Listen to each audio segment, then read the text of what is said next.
Hey, everybody. Good to see you all. Thank you for coming. Hello, Anne and Marianne. Good to see you. Thank you all for coming. So, this is week 5 of the Herbal Study Hall. So, welcome, welcome. If there's anybody here that's new that's joining, or if you happen to be watching the replay, appreciate you guys. Thanks for coming by.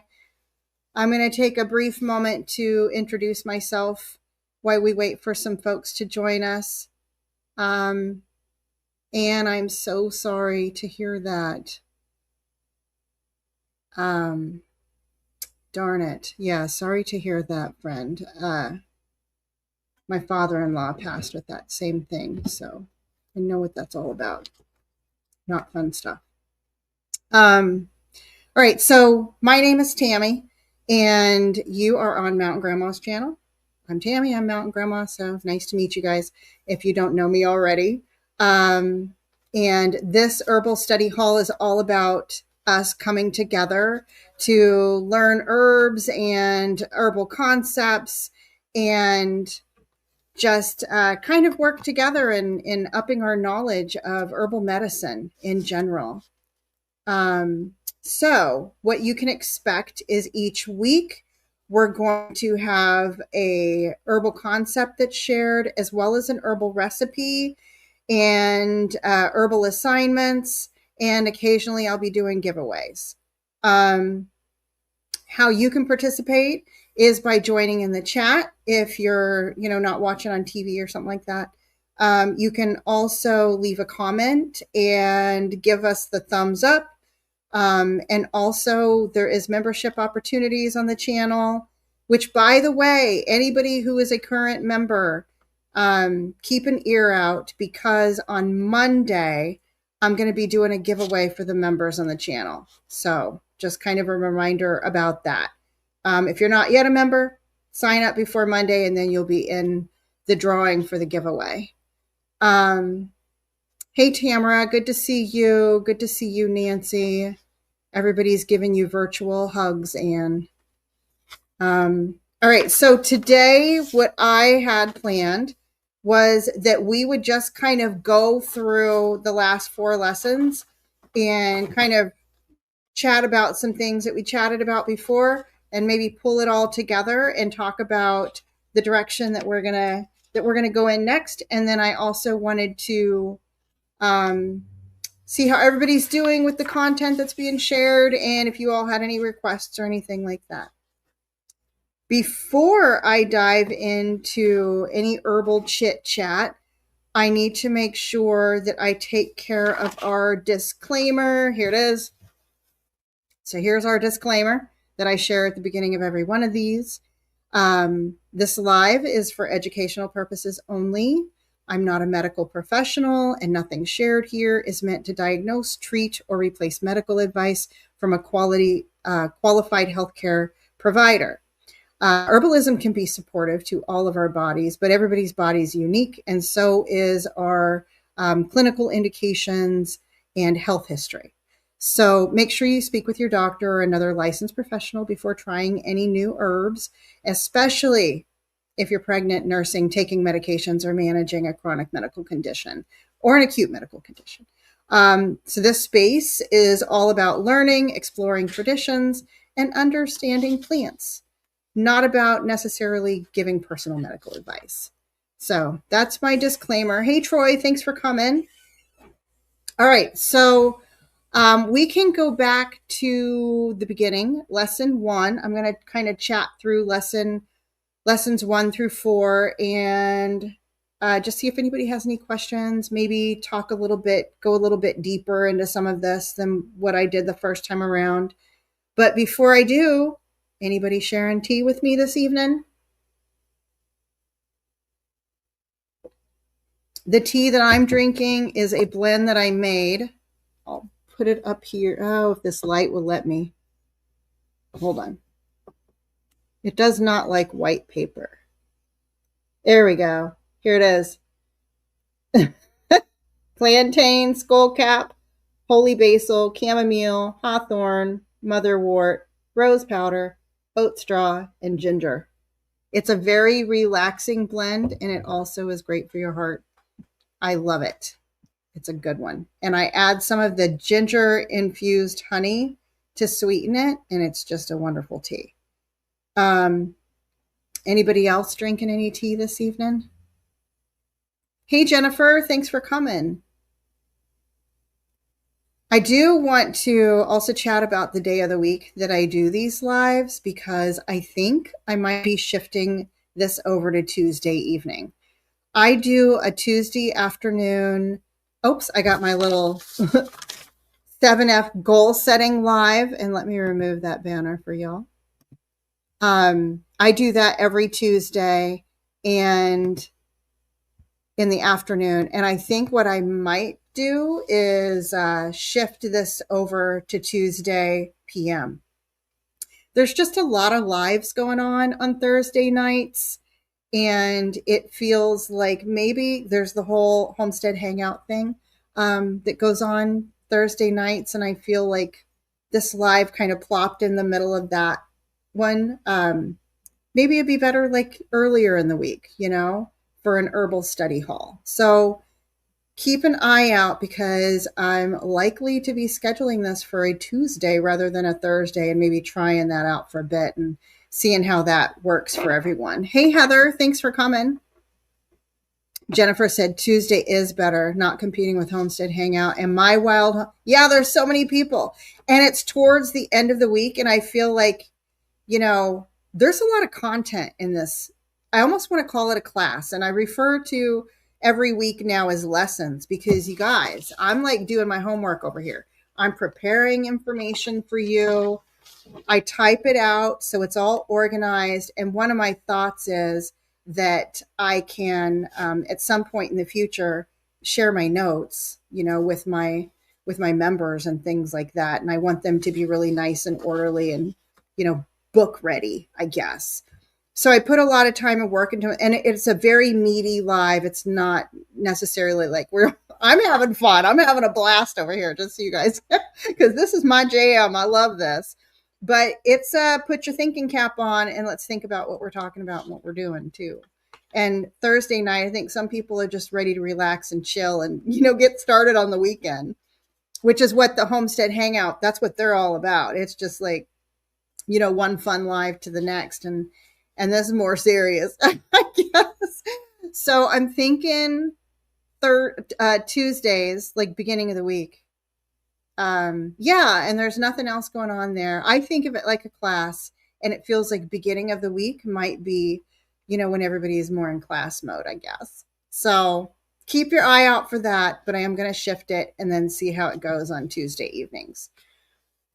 All right. Now, you got your tea and you got your notebooks, right? So let's go ahead and dive in. I'm going to take us back to lesson 1. So if anybody missed lesson 1, you're going to get a recap. In that lesson, we chatted about Western herbalism, traditional Chinese medicine, and Ayurvedic herbalism. And I gave everybody kind of a huge overview of those, because the coursework that I'm following does talk about all 3 of those when it talks about herbs. And I love that, because you get this big picture of how different cultures have been addressing herbalism for thousands of years, right? And how they've been treating people. And there's just a lot of research and a lot of value that comes from that. I love traditional Chinese medicine. I love the way that they put their formulas together. And I just love the way that they really look at whole body patterns, not necessarily just like a respiratory thing, for example. There's more to it than that. All right, I'm seeing another yes Tuesday. Awesome. That makes me feel good. I feel like, okay, y'all are confirming I'm making a good decision here. I appreciate that. But I wanted to chat a little bit more about this. So we all know of Western herbs. We talk about them every week, right? We've done some monographs, and traditional Chinese medicine, you can use those same herbs to apply in a traditional Chinese medicine way. But traditional Chinese medicine does have its own Chinese herbs. They're still plants. They're still considered weeds in China. As a matter of fact, I just did recorded a video. I have not edited it and shared it yet, but I just got a Chinese herb haul in that I'm really excited about. And I'll be sharing that. And I ordered all these herbs because I have upcoming courses where um, I have to create herbal medicine, traditional Chinese medicine using these herbs. So that's why I ordered them. And maybe I'll do an unboxing of my traditional Chinese medicine herbs and share the first thing that I'm going to be making, which is called jade windscreen, which is like, it's like an immune, think of it as like an echinacea kind of thing. It's to help dispel wind, which sounds like, it does not sound like what it is. They call wind, like if you're starting to get a cold or something, or like the flu or something, that's referred to as wind. So dispel, kind of keeping that away. Dries the damp, which means, dries up all of your fluid congestion. Strengthens your lung qi, which just means like the energy that's flowing through your lungs, and it's flowing through it like it's supposed to be. It's not all congested. And tonifying your wei qi. Wei qi they think of as like your exterior qi, or like your ability to fight off a cold. That's what it means, or to fight off any little sickness that comes along. In TCM, that's called your wei qi. So that's what jade windscreen is, and it only uses 3 herbs, and those are the ones that I ordered. So on my video, I think what I'll do is make the jade windscreen, and it's not like a private formula or anything like that. You can look it up online. It's with TCM, there are commonly used formulas. And I guess back in the day, maybe even still, there are some Chinese herbalists. They learn little songs to sing all the herbs and the formulas and what they do, which is kind of a fun little thought. But one difference in traditional Chinese medicine that I think some people take the wrong way is, and I don't want to speak for anybody else's thoughts, but I feel like it's taken the wrong way. You got to keep in mind, traditionally, China wasn't, we are the Christian hub. I am a Christian. I think everybody that I know that's here is in the chat right now. We believe in Jesus Christ, and we believe in our Heavenly Father and all of that good stuff. China had a different worldview back at that time. Now, I'm sure there's lots of Christians there, although we won't go into that. I don't think they're not necessarily allowed to profess it as much as we are, I don't think.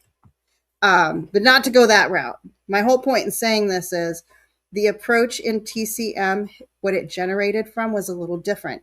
They based all of their diagnosis. It was all about the qi, which they believed was like an energy flowing through your body. And that's where acupuncture comes from. If you've ever seen any meridians that are shared, it'll be like a graphic picture of a human, and there might be like a line going across here, a line down the sides, down the legs. Like your gallbladder starts where your gallbladder is, but on both sides. And then there's a line that travels down the outside of your legs, for example. That's the gallbladder meridian. And I think it's at your ankle also, if I'm remembering correctly. But they believe in the qi. And the whole goal of traditional Chinese medicine is to keep your qi moving and to make sure that the yin and yang in your body is balanced. That's the whole premise of it. But the way that they pull things together is very interesting. And it might not be a Christian-based, method of herbalism, but God created all the herbs on the planet. Like, He is the creator of everything that is here. So it's just their way of finding logic to put behind their use of herbs, which was very successful. And they have a great track record for being able to treat patients with their herbal remedies, and the herbal remedies make sense. So you learn about them in some of the herbal in the herbal energetics that we have, like what we've talked about recently. You learn about those in that regard. Sing it. I can't. I don't know. I do not know the song. Okay, yeah, thank you. I will. I'll do that. I'll get that unboxing up here soon. Oh, the Dit Dot Jow. Jennifer. Yes. That is another one. It's in my assignment list. So maybe I'll video it when I do it. But I can get all of the herbs through my school. If anybody is ever purchasing Chinese herbs, just make sure you're getting them from a reputable source so that, they're of good quality and such. But my school also has a farm and they grow a lot of these Chinese herbs right here in the United States, and I can get it from them, which is really cool. And seeds. I'm going to see what kind of seeds they have that I can order. All right. So, along with TCM, so we talked about chi a little bit, just, your over energy that flows through. And it's more than that. It's more than just energy, but just to give you a basic understanding. And then they also look at yin and yang. They classify most of your main organs as yin. So, like your kidney, your liver, your heart, those are your yin organs. And then your yang organs are like your moving organs. So they're kind of broken down like that, but they also look at blood as being very important. And so there's some of this. If you think that yin is deficient, chances are your blood and your blood is deficient, and probably your chi is stagnated. So I know these words might sound a little foreign to everybody, but those are just TCM terms, but it's just talking about things not moving like they're supposed to be moving, simply put. Things being more damp than they should be, or too dry, more so than they usually are. And we did talk about some of the herbal energetics, about moist and dry herbs and things. So when you're looking at somebody's condition, you look at maybe what they're like inherently. Are they typically somebody who is, very tired? Do they tend to sleep late? Do they tend to swell or have a lot of dampness in them? Are they always congested? And then you look at whatever's going on with them at that moment and you try to treat what you see. It's expensive to get those herbs. That's why I couldn't get any to make it. Oh, holy smokes, $800. Oh my goodness. I'll have to look and see what they are. That's crazy. And then we also talked about Ayurvedic herbal medicine. And Ayurveda, they classify each person. So that person I just described to you, somebody who sleeps late, somebody who maybe retains weight, somebody who tends to be more damp, that's a kapha individual is what they would call them. And then you've got your pitta person who might be more red, more energetic, more moderate build size. That's your pitta person. And then your vata, who might be a really thin person, maybe a more nervous personality. That's your vata. And so with Ayurveda, it's just working to keep everybody in balance with whatever their constitution is. And then we're talking about constitution with that. I learned from the best of the best who was taught TCM under the top person in Sri Lanka. That's how I learned about Chonkapiedra herb to blast a stone my dog had and not need surgery. Very cool, Jennifer. That's neat. I want to know the name though. Like, I'm curious, who's the top person? Do they have books? I might want to buy a book. That's really neat. So that's with your Ayurvedic herbalism, and they are all about getting rid of what they call ama, like a toxin. And they're all about your digestive health, and that's the source of your digestive health. And it really does marry well with the TCM concept of your chi moving, because in TCM, a lot of your problems are going to stem from what they call liver chi stagnation, just meaning your liver chi is not flowing well, or maybe stomach deficiency or something like that. But it's basically, they call your triple burner, like everything, here in your torso, your triple burner is like right here, meaning upper, middle, and lower burners. And they refer to your digestion a lot. And it's true. Even Western medicine has come around, right? And they believe that your digestive health really is the source of all disease. And that's the first thing everybody should try to do is get their digestive house in order.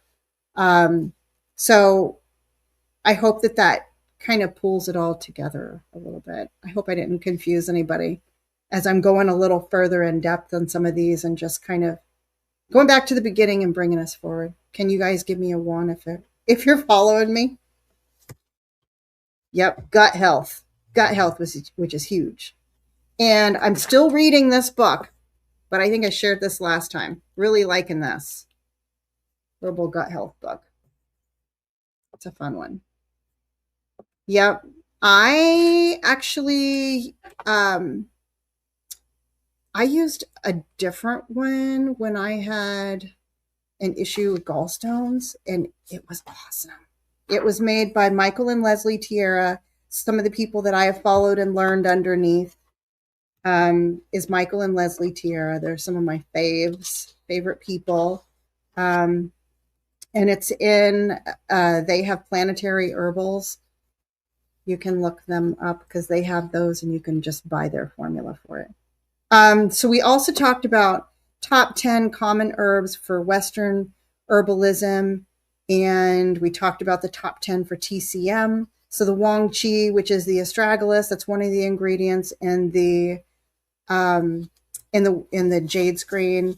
And also Beiju is another one, and that is white atractalodes. So that's another one in that formula in the jade windscreen.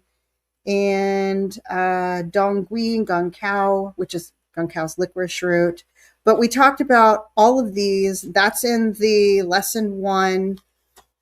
Hey, Tammy, thanks for coming. Another Tammy. So there's like 3 of us here right now. Also, Ayurvedic herbs, ashwagandha, and we did a monograph with ashwagandha, holy basil, turmeric, triphala, which is actually 3 like different kind of berries-ish, if you will, combined. I have some of that. I really like that. I really like that herb. Shatavari, Gaduchi, Brahmi, and Neem. I will say, if you don't want to gain weight, do not ever combine ashwagandha and shatavari. I did that once, and I was incredibly hungry. If you do want to gain weight, that is a good one, I'm telling you. Our first week, we did the herb of the week. We did ginger. Salt spring seeds in BC is loaded with seeds. Oh, that's cool. All right, cool. Good to know. The first herb that we did was ginger, and in Chinese medicine, it's called Xinjiang, and it's fresh ginger. So they use fresh mostly, but it's also used by Ayurvedic medicine, and we talked about that.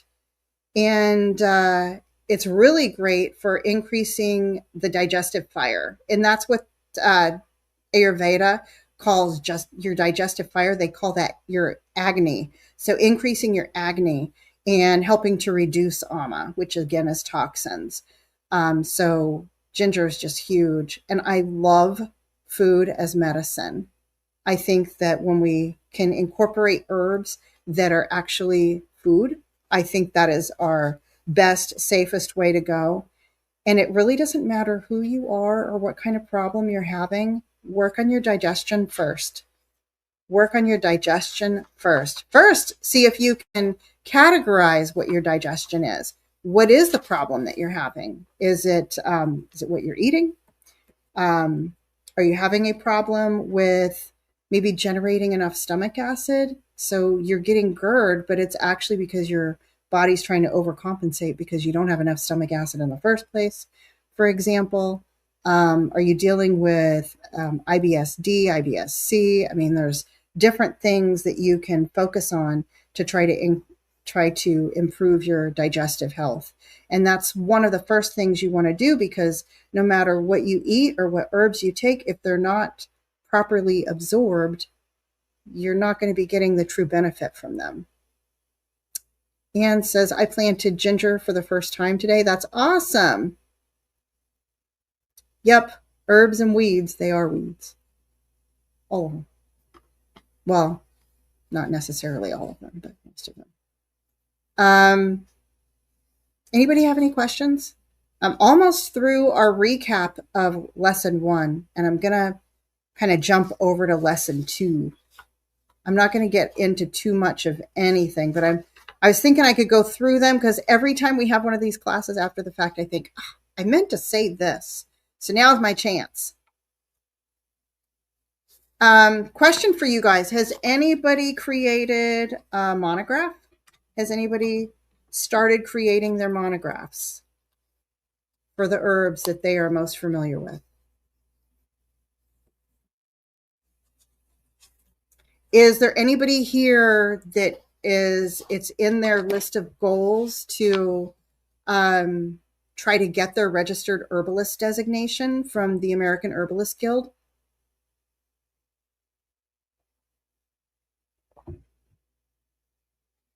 Anyone? Or are you just looking to increase your herbal knowledge for your friends and family? You definitely don't have to have a registered herbalist designation, in case you're wondering, to be an herbalist. That's not a requirement. There is no licensing organization in the United States for anything like that. You can get certifications through classes and increase your knowledge just by taking courses, joining us here for free, and just reading books and learning from other herbalists and other budding herbalists. But the registered herbalist designation is something that's offered through AHG, and it just gives you more credibility, right? For if you're wanting to do a practice thing. Anne's been thinking about it. Heather says maybe in the future. Tamara says knowledge. Yep, increasing your knowledge is where it starts. Because even when you start taking a course professionally, if you go that route, maybe professionally is not the right. If you start taking a course that you pay for to get a certification where you can start seeing patients, I will say the fact that I studied for so long independently, huge help with when I started going to school.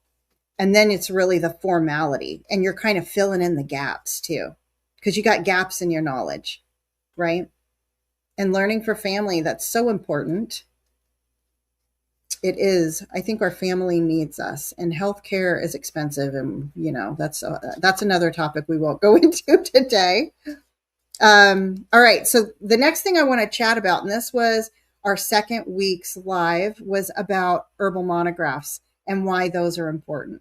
So even if you're just learning for your own knowledge, even if you're learning just for family, hey Robin, if you're wanting to learn to apply this knowledge to a future course or to apply for the registered herbalist designation through AHG, a monograph is going to be one of the best things you can do for all of those things. And if you start it now instead of later, like a lot of people do, including myself, then it's just going to help you all the more because all your notes are in there, and you can keep adding to these notes if you have a digital save copy versus just the paper copy. And it helps you realize things about herbs, like little notes. You could write down experiences that you've had with them, or if you've used them or know somebody else who has, you can write those down. And it's basically a detailed profile of this herb, including how to grow it, when to harvest it, what kind of energy it has.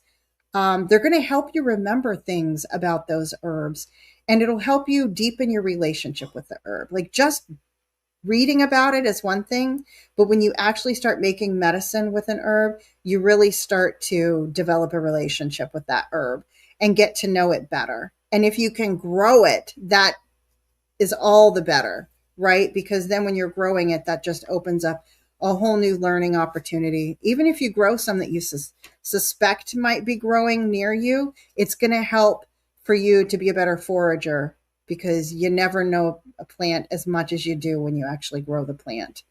So it builds your personal materia medica over time, and you'll be able to have all of the herbs that you've used in a notebook to be able to kind of flip through and reference and read, and just collect information, and also information for your family to reference. And I like to keep with my herbal tinctures and my herbs, I keep a list for my herbal tinctures in particular. That's like the main thing.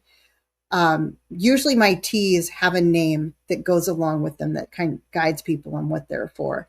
And every time I make a tea, I always list all the ingredients and how much of those ingredients is right here on the jar. So it's not just in a book, it's on the jar, not just a name on the jar, but the actual ingredients. But if you have your tinctures, you can put on there what they're for, the dose amount. So it's not just on the bottle, but you can put contraindications and things on a table. I did a video once where I shared emergency preparedness, and I showed you my table when I did that, because that's how I create those. So when we did our first herbal monograph, we talked about ashwagandha, which is such an amazing herb. Has anybody here used ashwagandha or have any experience with it? Yep, and me too. Me too. And people need help. I think sometimes people don't feel well for a really long time, and I don't even think this. I know it because that's what my course is like. That's what they're all saying too. Is you won't necessarily go to a doctor and have a doctor say, "Oh, you've got kidney yin deficiency," or you need to, maybe your gallbladder's not functioning as well as it could. They'll tell you though when it's time for it to come out, right? They'll tell you when it's almost shot, but they won't necessarily give you a heads up on the way there. And I think if we could get ourselves and the people that are closest to us to understand what they can do through their own diet, their own habits, and through using some herbs that are really just supportive in nature, that's the way to go. And that ashwagandha is one of those. It's also called winter cherry, and it's a very building and deeply grounding herb. It's used as a nerve tonic and adaptogen. If you see adaptogen, that's a great term to kind of grasp, because that means as an adaptogen, or if you see the word tonic, because this one's also referred to as a reproductive tonic and a restorative, which means it has a very large safety profile. That's what it means. Endocrine modulator, it's tonifying, which means a lot of these, you think of spinach as being a builder, right? And tonifying. In Ayurveda, they call it a rejuvenative, or a rasayana is the word that they use for that. Supports sleep. Great for people who struggle with insomnia. Jennifer, I have some seeds to grow it too, and I'm going to try that this year. I did read that it really likes to be warm, so I'm going to wait till I start those seeds, but I'm hoping I can get some of that going this year. It reduces cortisol. It is a slow acting herb, and that's something that I didn't mention when we talked about this the first time. And what I mean by that is, in all the literature that I've read about this, I've been on some podcasts where they've talked about ashwagandha. One of the things that they mention is that ashwagandha, it takes a while for it to really have an impact on you. So anybody who's taking it for like chronic anxiety and they just maybe have panic attacks a lot, you're going to need to be taking ashwagandha probably for several weeks before you start to notice a decrease in your panic attacks and your anxiety. It's slow acting like that. So I didn't mention that the first time, and I wanted to make sure I mention that now. But there's been a lot of research done on ashwagandha. I think I had shared some of those research articles with you guys. It works by decreasing the amount of cortisol and suppressing interference with the HPG axis, modulates the HPA axis. All in all, just a great herb. And what we did with this class was we made the ashwagandha and the black pepper paste. Did anybody try that? I turned the paste into capsules. I didn't necessarily appreciate the paste too much. I didn't like taking it by the spoonful in honey. So it was honey and ashwagandha and pepper. But what I found was I could mix up ashwagandha and pepper separately and then add the honey to it until it just stuck together, and then kind of roll it in the ashwagandha pepper powder blend. And that we like that a lot better. Ginseng and ashwagandha. Both adaptogens. Is that American ginseng, Anne? With the ashwagandha, there was a couple of safety concerns that we talked about. And that was in regards to, of course, anybody pregnant, breastfeeding. Also, if you have an upcoming surgery, because it could increase your sedation. People with autoimmune conditions and immunosuppressants. It may stimulate immune activity. Hyperthyroidism and thyroid medications. It may increase thyroid hormone level. So hypothyroid, I've read that it's really helpful for those folks. But if you're on thyroid medications, you just got to monitor that closely. And I would imagine your physician may know something about. If you have a physician that knows herbs, they might know. And if you could get them to be your partner in what your goal is to get off the medications, that might be a great idea. It may lower blood pressure. So anybody on blood pressure medication, you got to monitor yourself for that. Also, combining with benzodiazepines, sleep meds, or other sedatives can increase drowsiness and slow breathing. Also, any liver toxic medications. You kind of want to watch how many things are hitting your liver at one time. So those were all of the side effects. And I often does anybody have any other questions? All right. We are going to move over to lesson 3. And lesson 3 was our herbal energetics, the first course that we did. I thought this one was a lot of fun too. This was talking about the hot versus cold herbs. Did anybody have any questions coming away from that they can remember that they'd like to ask me about?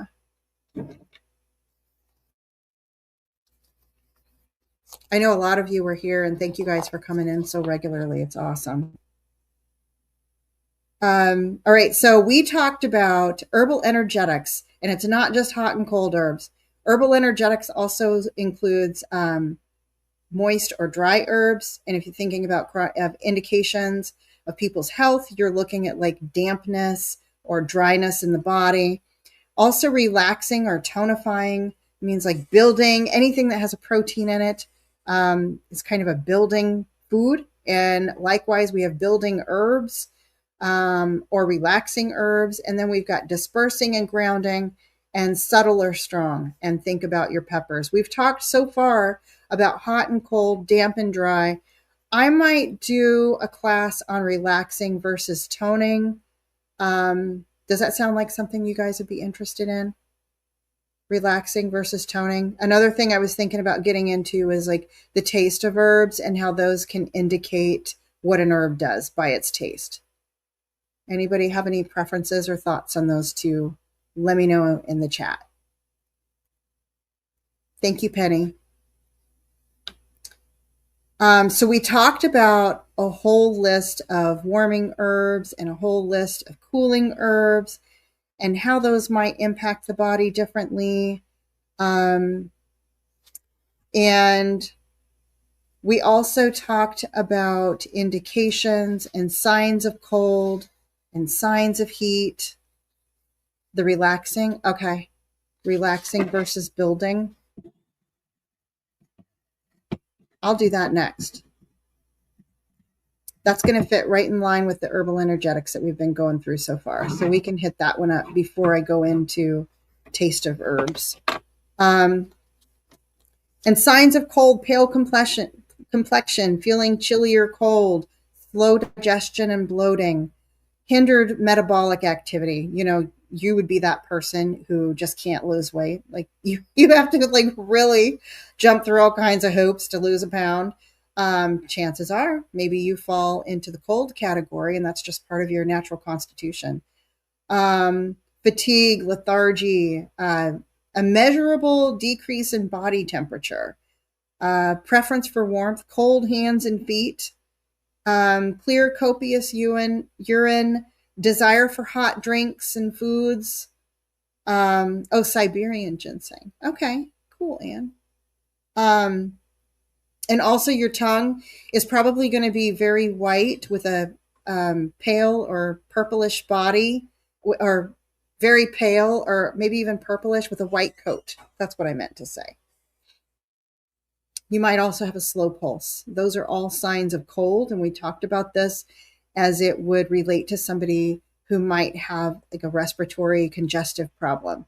That would be somebody who was coughing up a lot of, clear, copious fluid. Maybe they have a constantly runny nose all the time. Allergies, right, could have somebody to kind of fit into that mold. But general constitution, you can have people that just run colder. And it's more women than it is men. A lot more men are running hotter than there are women that are running hotter. Signs of heat, red flushed skin, feeling hot or overheated, a rapid digestion. In other words, these are going to be your fast burners. They can lose weight, just by watching somebody else diet. But they might also tend to get heartburn. They might also deal with chronic constipation, restlessness, agitation, a measured increase in body temperature, a preference for ice cold drinks, warm, hot hands and feet, and they might have dark, scanty urine. And their tongue, if you were to look at their tongue, it's likely going to be redder and it might have a yellow coat on it. That's a sign of heat. Likewise, their pulse might be really rapid. And we chatted about how heat might show signs in somebody who has congestion. And it would be somebody who is coughing a lot. Maybe they can't cough up anything, or when they do, it's very colorful. It would also be somebody who is just really dry a lot of the time. Maybe their face gets really red. But we talked about all of those symptoms as well. And you want to take these into consideration if you're developing a formula, the hot and the cold. And if you're not sure if somebody's hot or cold, maybe the goal should be that you create a balance in the formula using herbs where the overall net temperature of them, if you want to call it that, is neutral. And you can do that. You can also do that with food. If you take a very cold food and you warm it up and cook it on the scale of hot to cold, it brings it into the warmer realm. So that is something when you can think about whenever you're treating somebody and you're preparing food for them. Anybody have any questions on any of this? All right. We also talked about Astragalus root, which was a super fun one. That was one of my favorite herbs.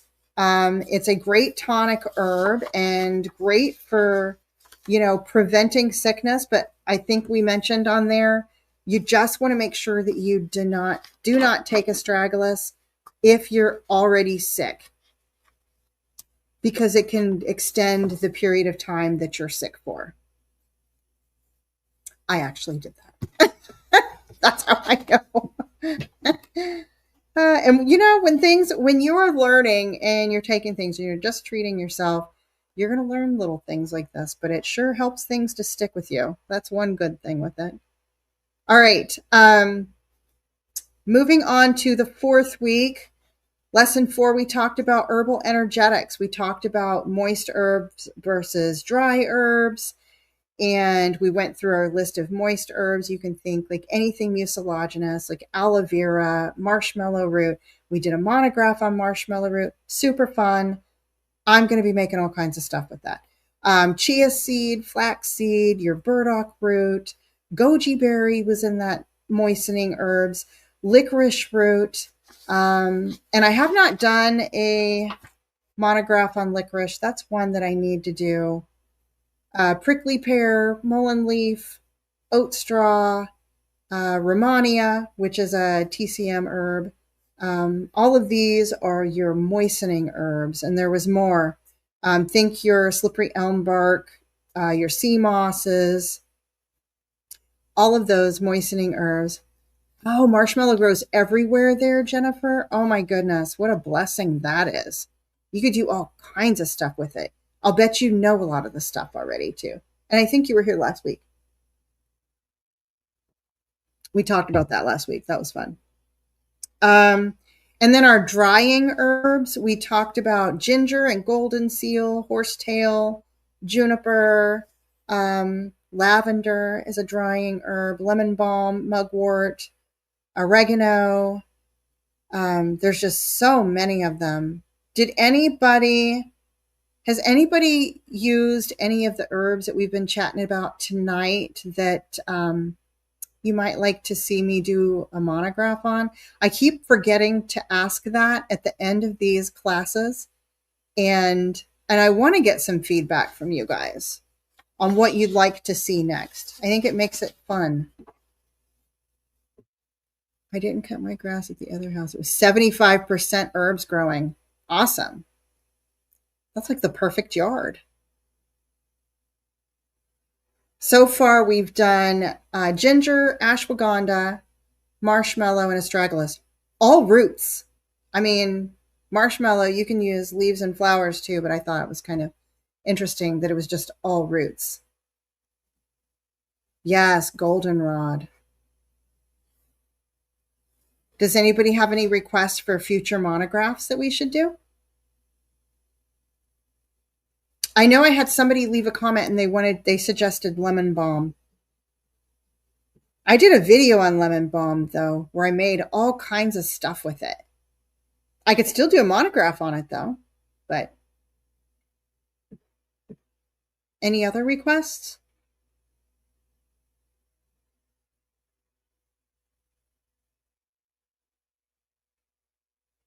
Lamb's ear leaves. I'm not sure. You know what almost makes me wonder if they're moistening just because they're so fat. I think that might be, hold on.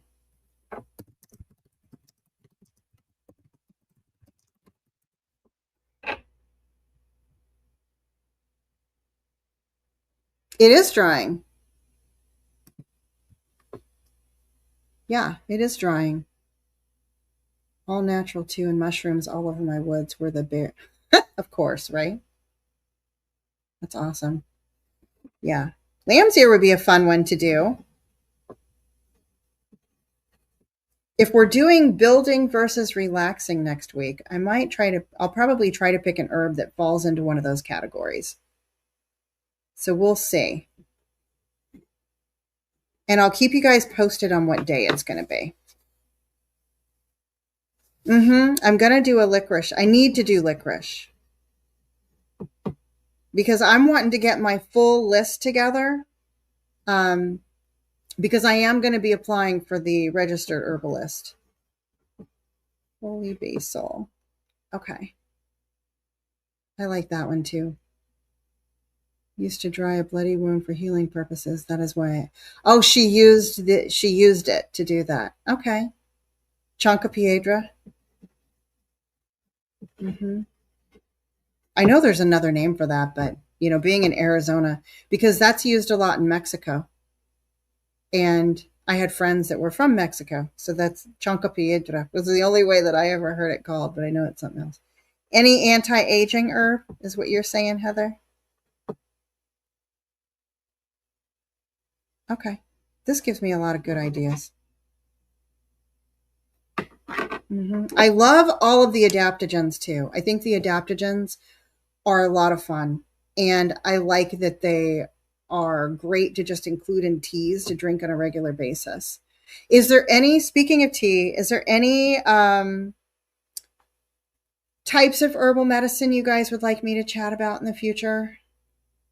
You know, you got teas, you got tinctures, salves, herbal pills, eye bag stuff. I told you I was going to make you some.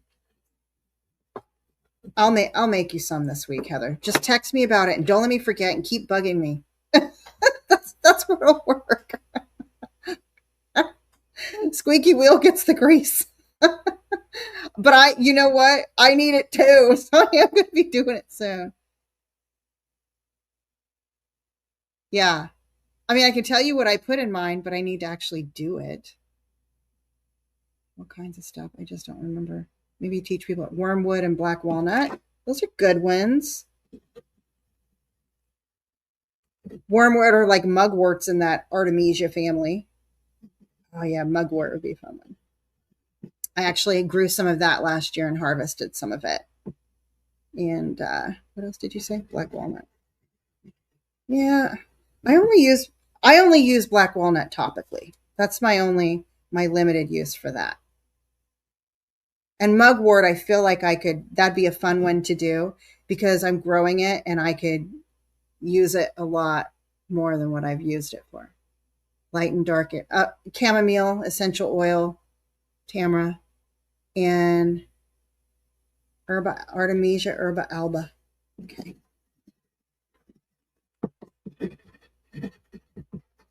Okay, and what's the other tree? I use an oil and I'll put chamomile in there because that is it's a skin lightener. And I also put in there gosh, what's the tall, skinny pine tree? What is that called? Cypress.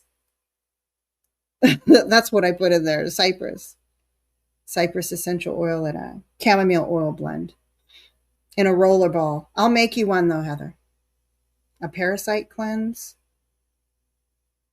Are you talking about black walnut bowls? Robin's saying where to plant singing nettle. Castor bean. I like that one. Does anybody have any suggestions for Robin on where to plant a stinging nettle?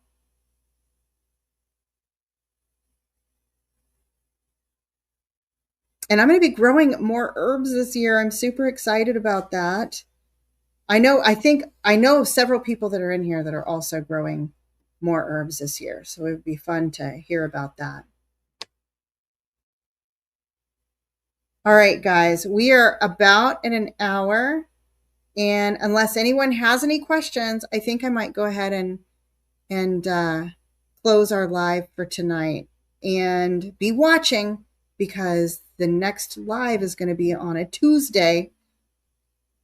So I'm going to get prepared for that. And we will talk about at the next live relaxing versus building herbs.